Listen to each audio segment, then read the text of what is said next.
আসসালামু আলাইকুম। আমার হাতে যে মোবাইল ফোনটা দেখতেছেন, এই মোবাইল ফোনটা কানেক্টরের মধ্যে কোনো প্রকারের ভোল্টেজ নাই। আমি আপনাদেরকে দেখাচ্ছি।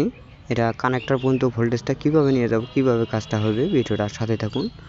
এই ধরনের সমস্যাগুলি তুলে ধরার জন্য আমি ভিডিওগুলি বানিয়ে থাকি, আপনাদেরকে দেখাচ্ছি। কোনো প্রকার ভোল্টেজ নাই, কাটা একটু নড়াচ্ছে। উনি নতুন ব্যাটারি কেনার পরেও মোবাইল ফোনটা চালাতে পারছে না। আমি খুলে নিচ্ছি, খুলে নিয়ে আপনাদেরকে দেখাচ্ছি কীভাবে জাম্পারটা দেবো, কীভাবে কাজটা করব, কীভাবে হবে। ভিডিওটা গুরুত্ব সহকারে দেখুন। ভিডিওটা যদি আপনাদের দেখে উপকারে আসে, একটা লাইক, একটা কমেন্ট করে, একটা ফলো দিয়ে পেজটার সাথে থাকবেন। আমি স্ক্রুগুলো খুলে নিচ্ছি, খুলে নিয়ে আপনাদেরকে দেখাচ্ছি।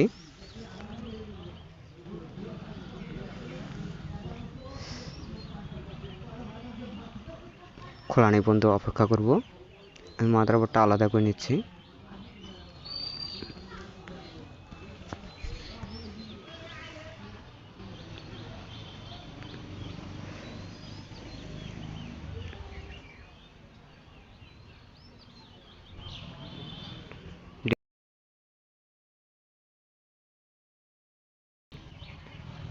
আমি সংযোগগুলি সম্পূর্ণগুলোই আমি বিচ্ছিন্ন করে নিচ্ছি।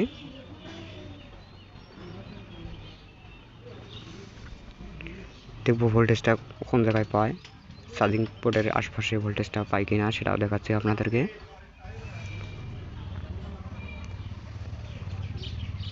আমি ডিসপ্লেটা সেফটি রাখার জন্য রাবার দিয়ে রেখে দিচ্ছি, যাতে কোনো ক্ষতিগ্রস্ত না হয়।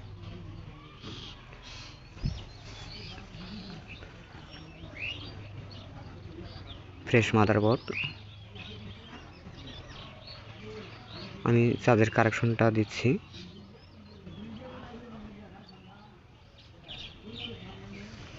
চার্জের কারেকশনটা দিয়ে দেখতেছি ভোল্টেজটা চার্জিং পোর্টের আশপাশে আছে কিনা,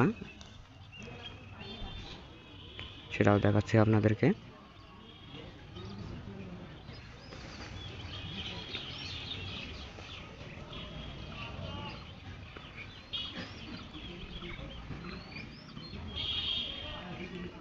চার্জিং সকেটের আশপাশে ভোল্টেজটা ঠিকঠাক মতন পাওয়া যাচ্ছে, কিন্তু কানেক্টরের মধ্যে কোনো প্রকারের ভোল্টেজ নাই।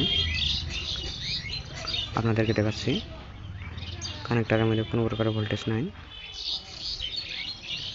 চার্জিং সকেটের আশপাশে ভোল্টেজ আছে। আমি যখন কানেক্টরের মধ্যে ধরতেছি, কাটা একটু হালকা নড়তেছে। আমি জাম্পারটা দেব, কোথা থেকে জাম্পারটা দেব, কোথা থেকে কাজটা হবে, ভিডিওটা সাথে থাকুন, আপনাদেরকে দেখাচ্ছি।